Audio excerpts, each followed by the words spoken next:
If we can agree that fiction affects reality, then why is it so hard to admit that porn affects reality as well?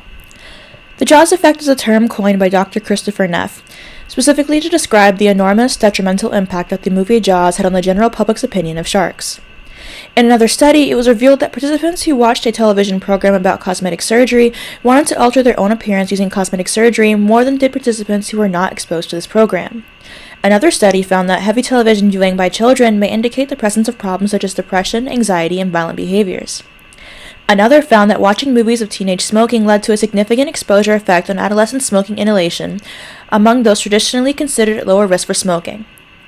In other words, we do have a myriad of sources to illustrate the effect that media consumption has on reality. Even with critical thinking skills, it's very easy to accidentally imbibe the themes and messages of what you consume, particularly so for aspects that we consider to not need critical examination. Pornography has affected the lives of many, including those who do not consume it. One such example can be seen in the rise of anal sex of women. Women are now suffering health issues and injuries as a result of the proliferation of the practice. Incontinence, STIs, pain, and bleeding are but to name a few. Despite the known risks, doctors have been hesitant to warn against it due to the positive portrayal it is now receiving via media and pornography. However, women who engage in anal sex are at greater risk from it than men. Increased rates of fecal incontinence and anal sphincter injury have been reported in women who have anal intercourse. Women are at a higher risk of incontinence than men because of their different anatomy and the effects of hormones, pregnancy, and childbirth on the pelvic floor. Women have less robust anal sphincters and lower anal canal pressures than men, and damage caused by anal penetration is therefore more consequential. The pain and bleeding women report after anal sex is indicative of trauma, and risk may be increased if anal sex is coerced. The National Survey of Sexual Attitudes research undertaken in Britain has found that the proportion of 16 to 24-year-olds engaging in heterosexual anal intercourse has risen from 12.5% to 28.5% over recent decades. Similarly, in the United States, 30 to 45% of both sexes have experienced it.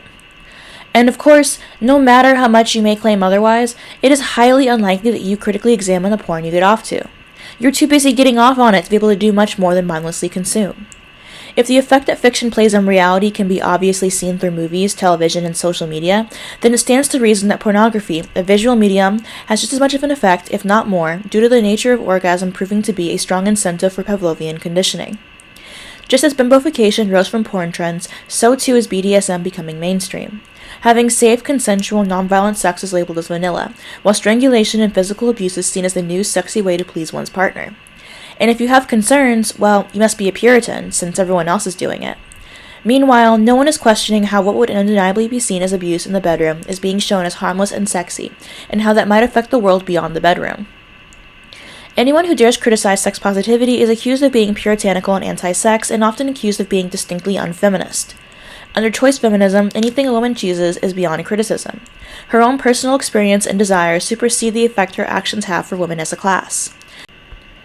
Therefore, instead of critically examining why porn may be harmful, choice feminism admits that it can be harmful, but the choice of the individual is always validated and prioritized over the dismantling of the harmful paradigm that preserves the patriarchy, even when we think that it has been defeated.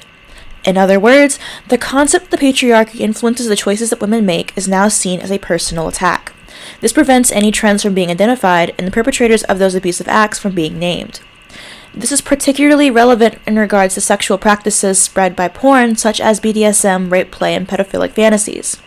BDSM is characterized by the participants taking on roles that involve inequality of power, and is built on sexualizing abusive behavior. If you were to choke or slap your partner outside of an erotic context, it would be plainly seen as abuse. Calling it kinky sex seems to absolve any need to delve further into why one wants to choke, slap, or injure their partner. These aspects of BDSM are hardly considered abnormal now, as strangulation and age play have become omnipresent in media and conversations around sex. This stems from the path that the sex positivity movement has taken. Instead of reducing stigma around sex and campaigning for women to have more control over their sex lives in an empowering way, namely being able to revoke consent if not enjoying themselves, being able to understand what consensual sex is, and focusing female pleasure in a way that has never taken center stage in the bedroom, the sex positivity movement has centered around encouraging limitless sexual availability. We see propositions that one should have sex with others not on account of actually wanting or liking it, but as though sex was a resource women are meant to redistribute to men, like a postmodernist Robin Hood. Instead, we need to question, does this benefit the male class more, and does this challenge the patriarchal status quo? And undoubtedly, it benefits the male class for women to expect abuse and for women to position horrible or painful sex as being the norm. This becomes especially concerning regarding consensual non-consent, wherein two people act out a rape fantasy. There's no way of stating rape play is acceptable without implying that rape is somehow desirable or sexy. Why would you want to simulate it if you didn't think it was? Not only does participating in CNC reinforce rape myths, trivializes real pain that millions of women have faced and continue to face, and is part of a patriarchal culture that facilitates and condones male violence against women and girls, but we must question, what separates rape play from a desire to rape besides a willing partner to simulate it? Can you truly trust a man who wants to pretend to rape you to not seek out the real thing elsewhere? Because so much of what would have been called depraved behavior in the past is now being presented as sexy, harmless fun, it becomes harder for women to speak out against behavior that is rightfully abusive. BDSM forums are full of women asking if they did something wrong, to feel hurt after sex, or fearful of their partner after facing abuse during the act. Even more prominent is the ignoring of safe words. Though often not admitted to as rape due to a misunderstanding of how consent works, or perhaps a desire to self-protect and justify the act as something more benign, this is undoubtedly rape. You can revoke consent at any time, and if your partner continues, that is rape, no matter the lies he dresses it up in. Perhaps secondary to BDSM is the proliferation of porn that centers around sexualizing youth. We've already seen this attitude spread for years with beauty standards like shaved pubes and the treatment of young girls in Hollywood, but via roleplay and porn, the link has gotten far stronger for the average male. Men will have their girlfriends dress and act like children. Think of the schoolgirl costumes in sex stores or the DDLG blogs that were popular on Tumblr prior to the porn ban, and yet claim that they are not pedophilic. Porn trends reflect the desire for violation and taboo with the spread of scenes like stepbrother and stepsister or stepfather and daughter, all of which are experiences that many women truly face. Porn consumers love the concept of humiliation, of violation, of taking what they are not freely given, all of which have been reflected in studies on the effects of porn, which illustrated a correlation between higher usage and higher levels of misogyny, as well as less seriousness regarding rape. And yet, all of these practices are defended as being not that serious. It's just porn, they say. What happens in the bedroom stays in the bedroom. But I'd like to ask you, if you associate youth with sex, with items that are clearly ascribed to children, how do you turn that off when you leave the bedroom? The answer is quite simple. You cannot. Behavior that is associated with sex will not be suddenly dissociated with sex when out of the bedroom. In other words, if your boyfriend gets off to you wearing pigtails and acting like his daughter, he will still be attracted to that behavior, those markers of youth, on actual children as well. Your brain will not differentiate from the same stimulus in erotic contexts versus non-erotic contexts. Orgasm is one of the strongest drives, and creating a link between that action and arousal is quite frankly dangerous. Now we have a whole generation of boys and men who pair abuse and rape to orgasm. The drive to actually commit those acts without all the pretend is still there. Perhaps one of the best poems I've heard on the subject was written by a Brazilian black radical feminist, Kelly Cristina, and translated by Usagi Whispers. My boyfriend has some peculiar taste about me. Taste that distance me from myself. My boyfriend likes it when I look lost, when I look innocent. He's older than me, and would never date a woman his age, let alone an older one. He also doesn't like tall women, or muscular women. He likes it when I show fragility. He likes it when I ensure vulnerability. My boyfriend has some peculiar taste about me. Taste that distance me from myself. He feels uncomfortable with my intelligence, or when I do something that demands dexterity.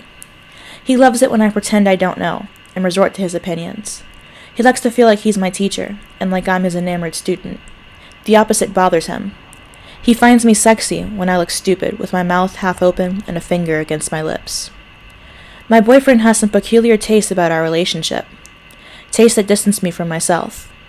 He likes me with my armpits shaven, like I was before puberty. He likes me without hair on my crotch, like his 8-year-old niece's crotch. At most, a small bush over my clitoris, like a 13-year-old's crotch. My breast should look like an adolescent's, or he leaves me for someone else. My boyfriend has some peculiar taste about our relationship. Taste that distance me from myself. He feels good about yelling at me. He feels good about controlling what I can wear. He likes to pick me up on his lap. He asks me to call him daddy. He finds me sexy when I come to him crawling. He turns me on my back and spanks me. He bought me a schoolgirl costume. He asked me to wear pigtails and suck on a lollipop. That's exactly how my neighbor's 10-year-old wears when she goes to school. Just like it arouses him.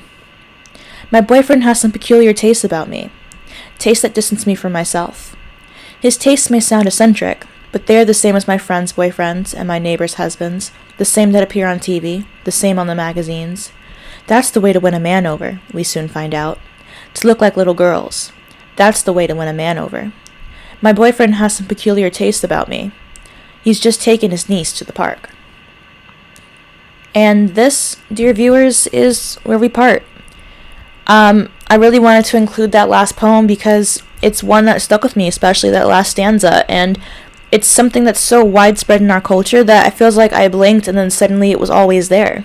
The jokes about stepmom or stepbro, or getting stuck in the washing machine, or wearing collars in public, or just in general, just this hypersexualization that I know stems from porn. It feels like one day I just blinked and it was here. And I know that it's something that is an everyday experience for so many women because pretty much every man watches porn. It's pretty much to be expected that if a man is alive and has internet access, he's watching it. And as such, it's going to be very hard to disentangle pornography from our lives, but I think we have to make a conscious effort to not cater to that porn gaze. I think it's better to not shave. I think it's better to dress comfortably, not sexily. I think it's important to be yourself, not the younger version that your partner wants you to be. If you guys have any comments, questions, or concerns, please leave them down below. If you'd like to join my Discord, you can send me a DM at runawaysiren940, hashtag 4611. And I'll see you guys next time. Bye.